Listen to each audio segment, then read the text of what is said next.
예, 안녕하세요. IT조선 막대먹은 산업부의 이진입니다. 예, 안녕하십니까. 유재상입니다. 안녕하세요. 산업부 노동균입니다. 예, 이번 주까지 해서 총 2회 연속으로 이강현 기자가 자리에 없네요. 잘린 거죠. 전 그렇게 생각하지 않는데 정말 좀 암묵적으로 자른 거 아니에요? 지금 그림이 제일 낫지 않나요?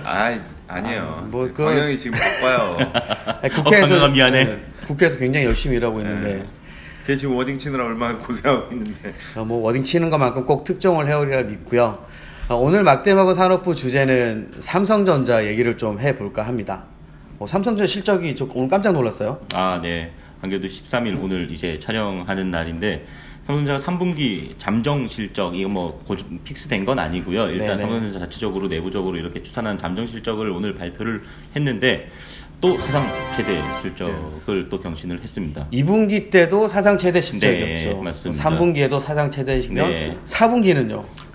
그럼 이것도 기대를 모으고 있는데 지금 긍정적으로 지금 나오고 증권업계 발을 좀 보면 이거 올해 장난 아닌데요? 그러니까 3분기에 지금 매출 62조 원이고 영업이익은 14조 5천억 원이거든요. 그러니까 이게 특히 그 중에서도 이제 반도체 쪽 관련해서 영업이익이 거의 10조 원에 육박할 거다라는 관측이 있는데 올해 들어가지고 반도체가 워낙 지금 사업이 잘 되는 바람에 삼성전자 최대 실적을 견인하고 있는 게 아닌가 그렇게 보고 있습니다. 근데 이게 아무래도 권오원 부회장이 반도체 출신이고 하다 보니 시장에 대한 인사이트로 좀 이런 성적을 낸 거 아닌가 이런 관측들도 있는 것 같아요. 근데 단순히 시장에 대한 인사이트라고 하기에는 반도체 사업이라는 게 워낙 단기적으로 대응을 잘한다고 이렇게 쉽게 성공할 수 있는 사업이 아니고 어떻게 보면 장기적인 관점에서 지속적인 투자를 했고 그에 따른 결실이다라고 보는 게 어떻게 보면 맞다고 할 수 있죠.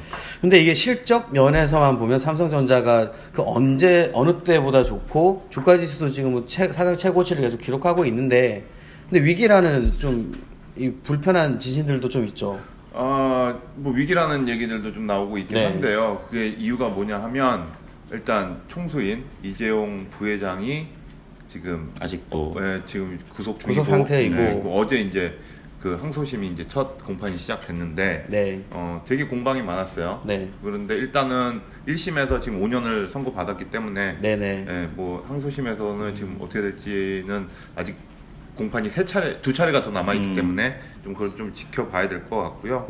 그리고 또 하나가 지금 오늘 영업 잠정 실적 발표를 하면서 갑자기 권오원 부회장이 덜컥 사퇴를 하겠다라는 폭탄 선언을 하고 오늘 그런 발표가 나와서 수장들이 그럼 공백이 돼버리는 거잖아요. 그렇죠. 그런데 일단 좀 부담감이 좀 많았던 것 같아요.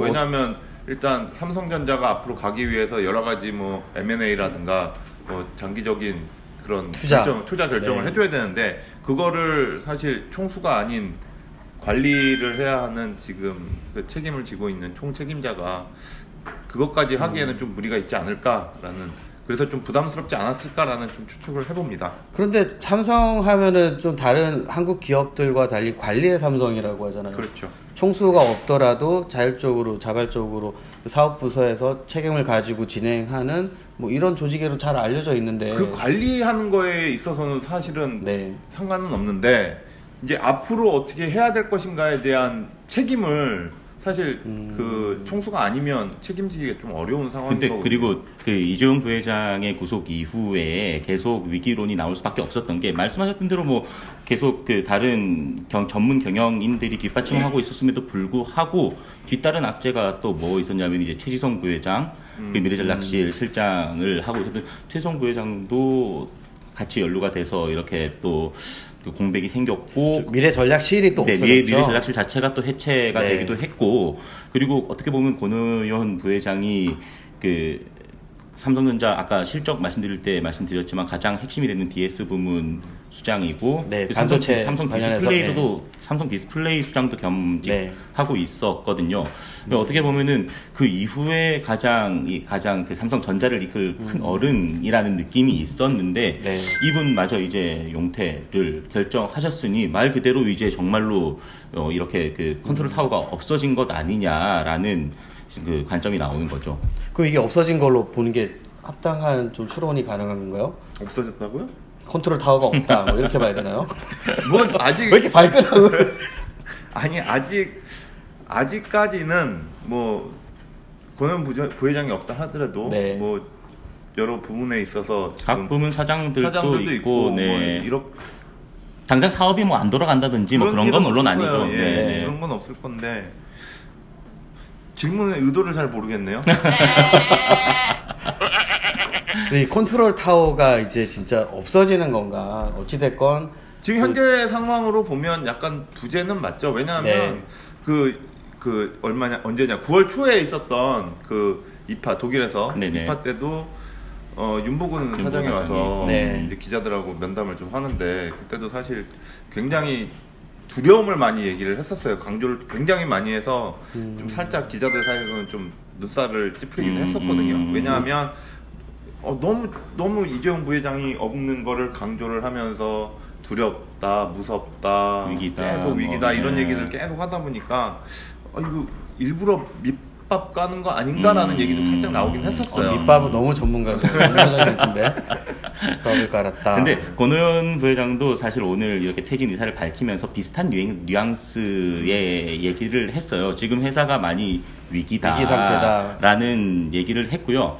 그리고 뭐 지금 실적은 지금 계속 사상 최대 실적을 경신하고 있지만 지금 이 실적이 우리가 뭐 잘해서 그런 게 아니라 어떻게 보면 뭐 직접적으로 뭐 이렇게 표현하진 않으셨지만 지금 우리가 뭐 즉각적으로 잘 대응해서 그런 게 아니라 어떻게 보면은 과거에 뿌려놓은 투자들이 지금 결실을 이루고 있는 거지. 네. 지금 우리는 삼성은 조금 더 빠르게 변화하는 이런 IT 환경에 대응할 필요가 있다. 뭐 이런 메시지를 남겼거든요. 어떻게 보면은 그런 거랑 비슷한 뉘앙스라고 볼 수가 있죠. 아니 사실 그런 얘기도 좀 있어요. 그러니까 권오현 부회장이 이제 이재용 부회장이 사실 뭐 신사업 한다 그러면서 몇 가지 5대 핵심 사업을 얘기를 했었는데 신수종 사업이라고 얘기하죠. 5대 신수종 사업이었나요? 네. 발표를 했는데 지금 사실 뭐 그거에 대해서 뚜렷한 성과가 없고 그리고 이제 권오현 부회장이나 뭐 윤보근 부회장도 계속 이재용 부회장에 대한 그런 압박이랄까 뭐 이런 것들을 좀 어떻게든 나라에 어필하기 위해서 이런 액션들을 좀 취하는 거 아닌가라는 얘기도 좀 나오기는 하거든요. 정치적인 이슈가 좀 있을 수도 있다. 그렇죠. 왜냐하면 그러니까 아까도 말씀드렸듯이 입하 때 너무 윤보근 사장이 죽겠다, 무섭다, 두렵다 계속 이러고 있는데 또 오늘 또 덜컥 권 부회장은 사표를 딱 던지면서 마지막에 아까 노 기자가 그런 얘기한 것처럼 그런 것도 있고 하니까.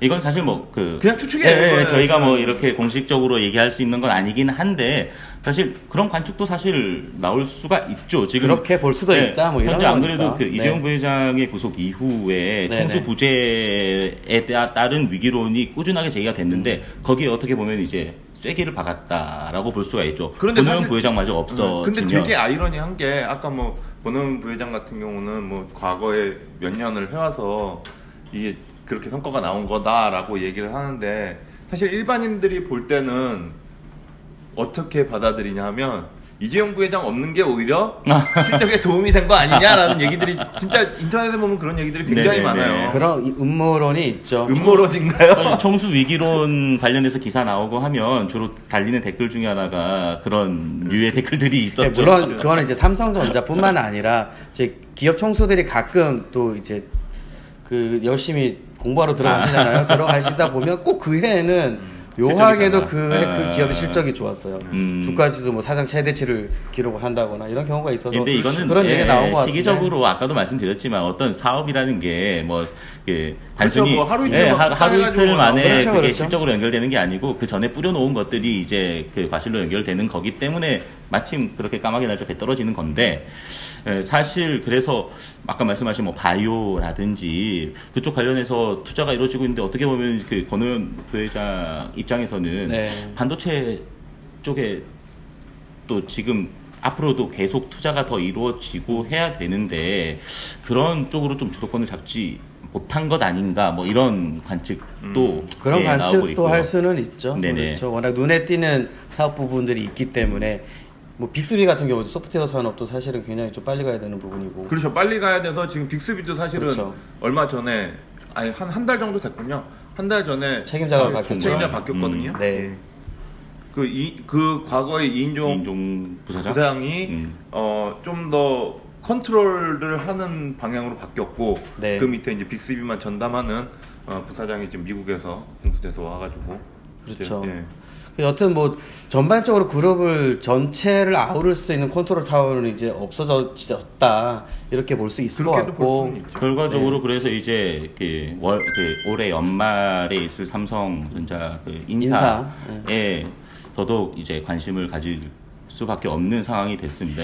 어찌 보면 진짜 이제 각 부문별로 관리의 삼성 체제로 해서 계열사들도 마찬가지고 지금도 물론 하고 있지만 뭐 이런 형태로 변화될 것 같다 뭐 이렇게 우리가 예상을 할 수 있겠네요. 그렇죠. 아무래도 삼성전자가 삼성그룹의 핵심적인 곳이기 때문에 아무래도 삼성전자의 인사를 좀 주목하지 않을 수가 없을 것 같습니다. 그리고 삼성도 지금 또 그 소그룹 형태로 그러니까 전자, 물산, 생명 네. 이렇게 그렇죠. 세 개로 지금 한다는 얘기가 뭐 지금은 정말 이제 삼성이 과거와 다른 또 새로운 어떤 조직 형태를 새롭게 재정비하는 그런 상황이 안 될까 싶고 근데 뭐 여담이지만 권영 부회장님 보니까 그 직장인들 일반 직장인들 회사에 들어가서 입사해서 받는 사람들 중에 가장 많은 그룹 총수 빼고요. 네. 가장 많은 연봉을 받는 분이셨더라고요. 140억. 연봉 킹이었죠 작년에. 하루 얼마예요?